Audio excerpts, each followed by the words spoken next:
Саламатсыздар ма балалар? Саламатсыздар ма? Отыра қойыңдар. Бізде топбашы. Бүгін кім жоқ сау? Барлығы түгел. Рахмет Мерей, отыра қой. Біз алдыңғы сабағымызды бастапқы бөлім бойынша соны бір қорытындылап алсақ. Моңғол империясының құрылуы бойынша. Моңғол империясы қашан құрылып еді? 1206 Шыңғыс хан құрды. Шын есімі? Темүжин. Темүжин болатын. Жарайды, рахмет. Енді бізде Шыңғыс хан қай жылы аралығында туылып еді? 1155-1227. Рахмет. Шыңғыс ханның астанасы Шыңғыс хан кезіндегі? Қарақорым болатын. Шыңғыс хан осы бізге оңтүстік өңірлерге, яғни Жетісу аймақта Сырық бойында қалаларға шабуыл жасау үшін келген болатын, оларды басып алу мақсатында. Ендігі біздегі Отар қаласын, Отар апаты яғни болған жылы 1218. Рахмет. Енді Отар апатының қоршаған жылы 1219 жылы кім? Жошымен Шағатаймен Үгедей, жарайды. Енді қанша әскермен қоршады? 150 мың әскермен қоршаған болатын. Қанша ай бойы? 6 ай бойы болатын. Рахмет бақтарына. Енді біз бүгін жаңа тақырып өтеміз. Жаңа тақырыбымыздың тақырыбы, яғни Қазақстанда моңғол шапқыншылықтарының салдары болып табылады. Бүгін біздегі зерттеу сұрағымыз орталық Азияға ең үлкен өзгерісті әкелген кімдер? Яғни қыпшақтар ма, әлде моңғолдар ма деген. Енді бүгінгі біздің сабағымыздың оқу мақсаттары картаны пайдалану арқылы 13-15 ғасырлардағы мемлекеттердегі саяси процестерді түсіндіру, және екінші бізде оқу мақсатымыз Қазақстан аумағындағы мемлекеттердің басқару жүйесінің ерекшеліктерін анықтау болып табылады. Енді бүгінгі тақырып бойынша мен сендерге негізінде алдыңғы қосымша ақпарат тауып келу мәлімет, сонымен қатар бойынша дайындалып келу бергенде болатын. Енді мен сендерге қазір өзімде кішігірім қосымша ақпарат таратамын, парақты.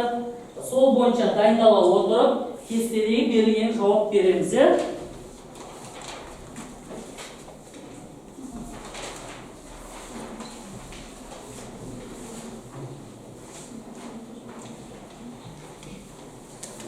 Яғни бізде бұл жерде Алтын Орда мемлекеті Батыйдың басқарған жылдары және ішкі және сыртқы саясатымен Берке, Менгу Темір және Өзбек хандар тұстарында не болған бойынша дайындалуға сендерге 3 минут беремін. Кішігірім дайындалуға.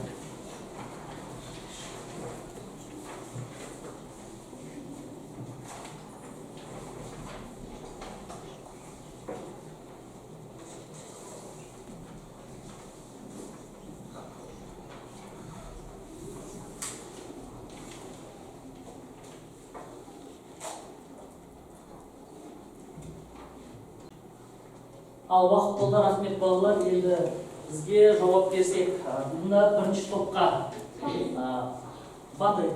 Батый 1227-1255 жылдары аралығында билік етті. Және де оның тұсында батысқа, яғни шығыс Еуропаға жорық жасалды. Қай жылдары? 1236-1242. Яғни қанша жылға созылып отыр? 7 жылға, өте жақсы. Отырыңдар, рахмет. Енді Берке тұсында екінші топ бойынша кім?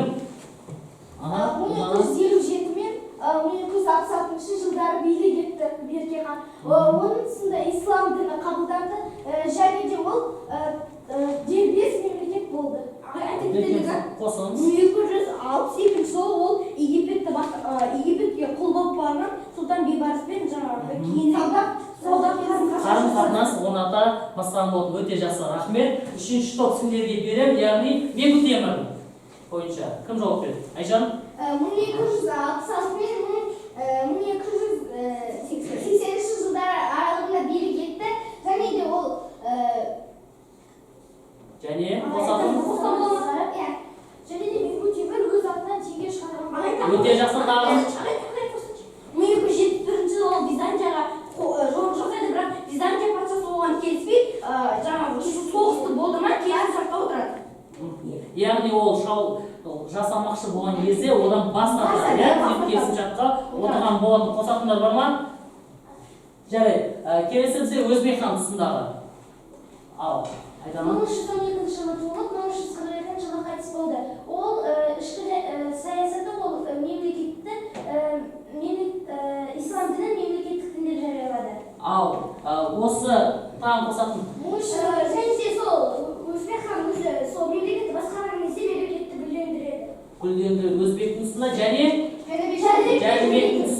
Өте жақсы, рахмет. Алайда берген тұсында ислам дінін не істейді? Қабылдамайды, бірақ Мұсылман елдермен қарым-қатынас орната бастаған берген тұсында. Ал өзбек хан тұсында ислам дінін нақты мемлекет дін ретінде жариялаған болатын. Өте жақсы, рахмет. Енді бізде дұрыс жауаптарымыз қарасақ сәйкес келіп тұр ма? Барлығыңызға дұрыс, жарайсыздар. Енді бізде тапсырма беріп тұрсыңдар, қосымша материалды пайдалану арқылы кітапта берілген тапсырмалар бойынша мұндағы лауазым титул, яғни уәзір, беглербек, даруға, диуан, мәлік, білікші. Және бізде әліптік бойынша олар анықтамасы тұрып, яғни салыстырамыз. Дайындауға 3 минут беремін.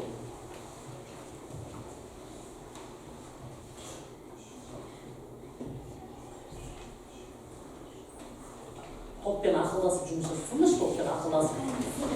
Орнынан тұрып жұмыс жасай бермеуге болады. Топпен ақылдасып шешімдер.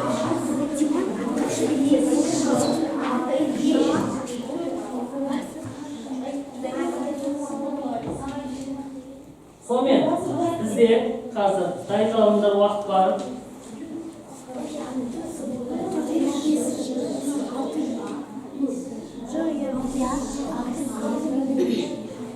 Жарайды, бізде уақыт тапшы. Сонымен бірінші топтан бастаймыз. Уәзір дегеніміз ханның ең сенімді кеңесшілері. Рахмет. Келесі беглербек дегеніміз кім жауап береді? Екіншісі яғни көрші елдермен дипломатиялық қатынаста іскер атқарушы. Рахмет. Үшінші Даруға қалалар мен бағынышты ұлыстардың салық жинап отырды.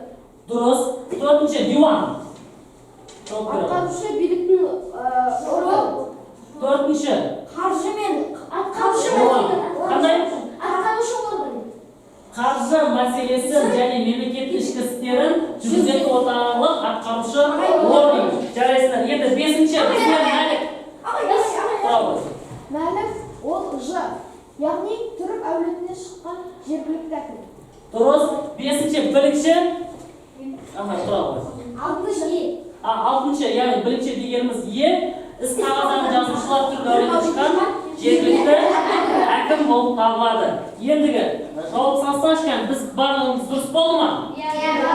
Яғни бірінші С, екінші беглербек Д, үшінші А, төрт, бесінші Ш, алтыншы Е. Өте жақсы, рахмет.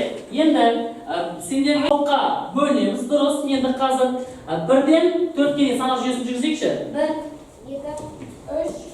Тапсырма сендерге топқа жұмыс беріледі.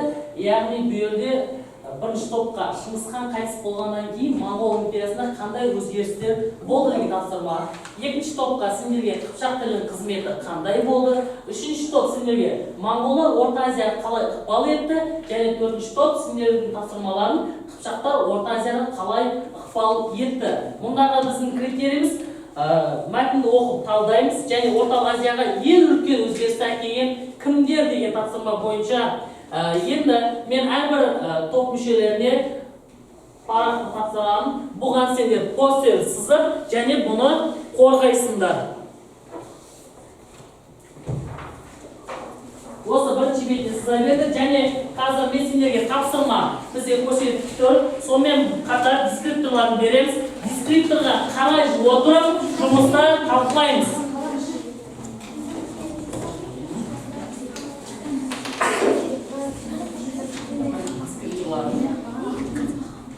Сендер дискрипторларын қарай отырып осымен талдаймыз. Уақыт сендерге 5 минут беріледі.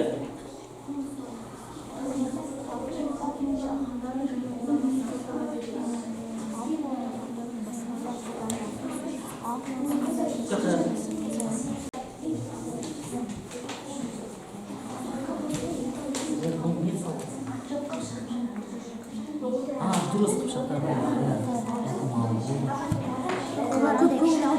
Олар байлығы көбінесе жылқыларды және жылқыларды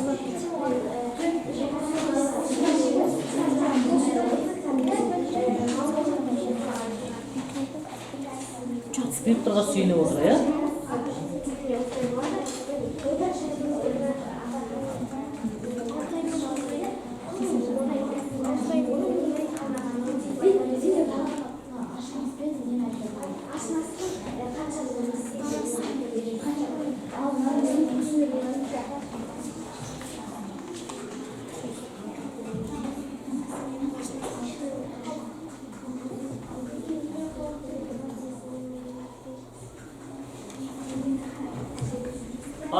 салсаңыз, орнынан тұрып қимылдасаңыздар болады.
Bizde 1 minut kaldı. Жылдамдықты айтыңыз.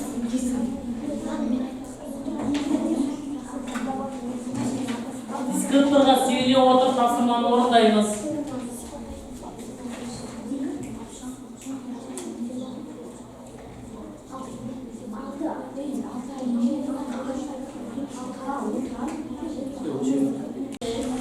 Сонымен бізде уақыт болды, балалар, тоқтатамыз. Болды барлығымыз, иә? Демек тоқтатамыз. Енді бізде бірінші топ, 3-4 топта тоқтатамыз жұмысты, бір-бірімізді мұқият назар тыңдаймыз, назар аударып тыңдаймыз. Енді бірінші топ бойынша сіздерге берген тапсырма Шыңғысхан қайтыс болғаннан кейін Моңғол империясында қандай өзгерістер болды? Ал шығып қорғаймыз.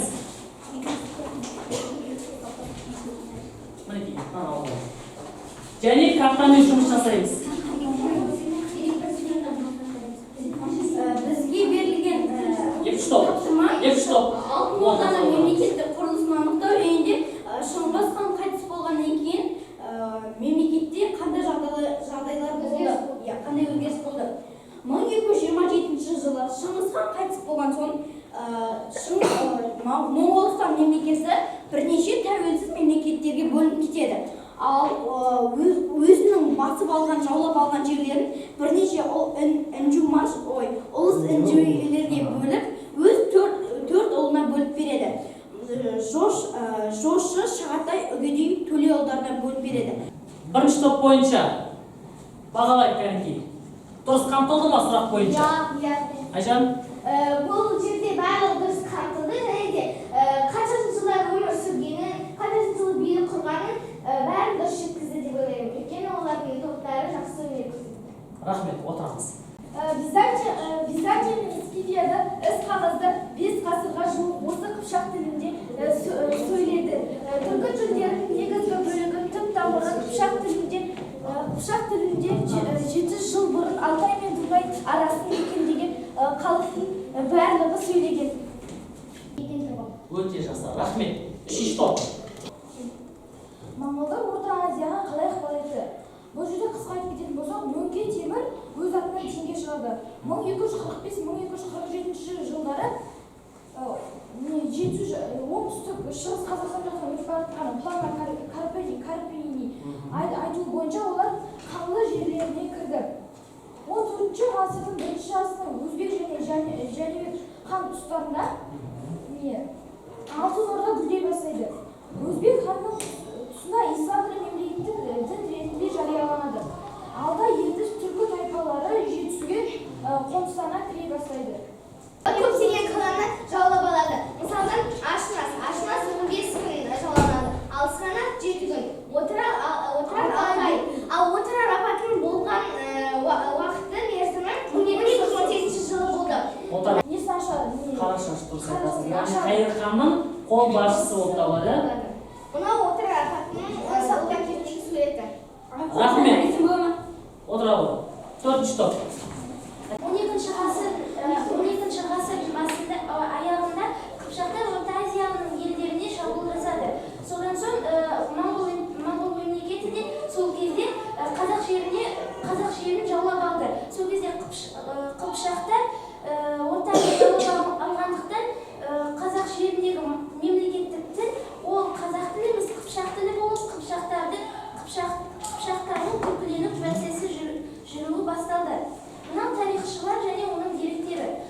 көреміз. Қашқари дерегіне сүйенсек, 11-13 ғасырдың басында Қыпшақтардың алғашқы атасы Абархан, яғни Табар. Ибн Батутаның дерегіне сүйенсек, онда ол араб дерекшісі жерге меншікті бұзған адам қатал жазаланды деп айтып кеткен екен. Бұл суретте Қыпшақтардың ады. Қыпшақ қоғамы әлеуметтік және жіктік жағынан тең болмаған.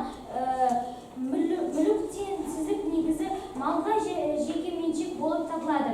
Негізгі байлық жылқының саны болған. Егер жылқы ұрланса, оған 9 жылқы болып қайтарылады екен. Және Қыпшақ билігі әкеден балаға беріліп отырды. Әулеттік ру ел бірлі болып саналған. Қыпшақтарда жылқы өте қатты, өте бағаланған. Және жылқылар ең төменгі тайпаның онда жылқы қанша мал аз болса, ең төменгі бола береді. Ал егер мүлде малы болмаса, онда ол құлға саналған. Және орталық Азияда сол құлдарды сатуға және айырбастауға пайдаланған. Кейбір адамдарда жылқы саны 10 мыңнан асады. Кейбір адамдарда яғни жылқы 10 мыңнан асады. Рахмет. Енді 4 топ бойынша бағалап жіберсек. Тастырманы. Олар бізге түсінікті, яғни Қыпшақ тілінің құдіреті туралы, Қыпшақтар Орта Азияға және басқа елдерге қалай әсер еткені туралы ішкі саясы бойынша түсіндіріп өтті. Рахмет. Отырамыз. Енді біздегі тапсырма бойынша енді кезекте бағана айтып кеттік қой. Моңғол шапқыншылығы кезінде Қазақстанда, яғни біз 4 ұлысқа бөлген боламыз, Шыңғыс хандікін. Сол 4 ұлысының біз картадағы территориясын көрсетуіміз керекпіз. Енді маған тек 2 оқушы ғана алсам, Мерей, Ұлдана, келе алып. Біз енді карта бойынша Шыңғыс ханның 4 баласының территориясын көрсетейікші кәнекей. Яғни ең бірінші бұл жерде ертістен, яғни алайда бірақ ертістен бастап, ертістен осылай Арал теңізі, Сырдария өңірлері, батысы шығыс Еуропаға дейін қамтыды. Және Шағатай олысы. Екінші олыс Шағатайдың олысы. Олар жаңағы оңтүстік шығыс және жетісу аймақтарын алып жатты. Және орталық Азия. Одан кейін Үгедей олысы Батыс Моңғолия, Алтай, Тарбағатай жерлерін қамтыды. Ал Төле олысы Моңғолияда қалды. Моңғолияның өз жерінде билік еткен болатын. Ал ұлы хан деген рахмет. Бүгінгі біз оқу мақсатына жете алдық па? Енді сендерге соңғы тапсырма, яғни бізде рефлексия. Мұндағы бүгінгі тақырып бойынша білемін, білгім келеді, білдім деген 3 бөлімі бойынша қазір топпен ақылдаса отырып, шешсеңдер әрбір топ мүшелерінен. Рефлексия 2 минут. Біз Моңғол империясы жайлы толықтай мәліметтерді алдық. Рахмет. Екінші топ. Мен білгім келеді, және бұл Қыпшақтар және Моңғолдар туралы тағы да қызықты ақпараттар және бұдан әрі көп мәліметтерді білгім келеді. Жарайды, рахмет. Енді бүгінгі біздің тақырыптарда барлықтарын жарайсыңдар, өте жақсы атсалысыңдар. Барлықтарың керек.